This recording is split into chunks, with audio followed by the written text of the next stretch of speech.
اللهم صل على سيدنا محمد يا رب صل وسلم دائما ابدا على حبيبك. اتنا پیسہ آتا ہے ہوس اتنی ہی ساتھ آتی ہے. یہ پیسے کا مسئلہ نہیں ہے کہ بچے کم یا زیادہ, یہ اندر کی بیماری ہے, بخل, کنجوسی. میرا پیسہ میں کھا جاؤں, مجھے نہ بچوں کی اسکول کی فیس دینی پڑے نہ کھلانا پڑے, سب میں سانپ بن کے بیٹھ جاؤں اس کے اوپر.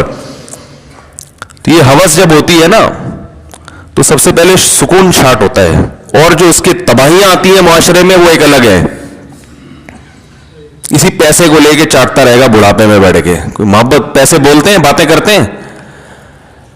ارے بڑھاپے میں یہ جو آپ نے پیسہ بچا لیا نسل روک کے کہ اتنا پیسہ میری اتنی جائیداد ہے, یہ بحریہ ٹاؤن کے پلاٹ بڑھاپے میں آپ کی تنہائی دور کریں گے؟ باتیں کریں گے آپ سے بیٹھ کے, قائد اعظم بولیں گے بھائی نوٹ پہ جو ہے, مسکرا کے آپ سے بات کریں گے تو نے میری حفاظت کی ہے بھائی. بلکہ اس پیسے سے آپ کو بندہ لینا پڑے گا کرائے پہ جو آپ کے ساتھ بیٹھ کر باتیں کیا کرے. جیسے کہ جاپان میں, جیسے ہمارے ہوتا ہے نا رینٹ ا کار, تو جاپان میں رینٹ ا بندہ, حقیقت ہے, آپ ویب سائٹ پہ سرچ کر لیں. بوڑھے لوگوں کے پاس اولادیں ہوتی نہیں, نہ بہوے نہ پوتے نہ نواسے, کچھ بھی نہیں ہے. ہمارے ہاں تو بوڑھے کو پوتوں نواسوں سے بہووں سے فرصت ہی نہیں ملتی. اس کو سمجھ میں نہیں آ رہا ہوتا بقرعید والے دن کس کی دعوت پہ جانا ہے, کہاں کس کو ڈیلے کرنا ہے. رونے والے ہیں, اس کے غم میں شریک ہونے والے. یہ کب سے آپ نے فرض کر لیا کہ ہمیشہ ایسے ہی جوان رہوں گا؟ یہ کون سی حدیث میں آیا ہے بھائی تمہارے بال سفید نہیں ہوں گے, تمہارے سر سے بال نہیں گریں گے, تمہاری کمر نہیں جھکے گی, ہے بھائی تمہارے منہ میں ہمیشہ دانت رہیں گے؟ یہ کوئی حدیث ہے یا کوئی میڈیکل سائنس کی کوئی رپورٹ ہے تو پیش کرو میرے بھائی. ہمیشہ ایسے تھوڑی رہو گے. ابھی اللہ نے جوان رکھا ہے, کھلا بھی سکتے ہو, خاندان بڑھا بھی سکتے ہو, ابھی صلاحیت ہے. جب بوڑھے ہو گئے تو خاندان تمہیں کھلائے گا, تو ہوگا تو کھلائے گا نا, ہوگا تو محبت دے گا, ہوگا تو تمہارے دکھ درد میں شریک ہوگا. پڑوسی نہیں پوچھتے, وہ کیوں پوچھیں گے؟ ان کی اپنی ٹینشنیں کم ہیں.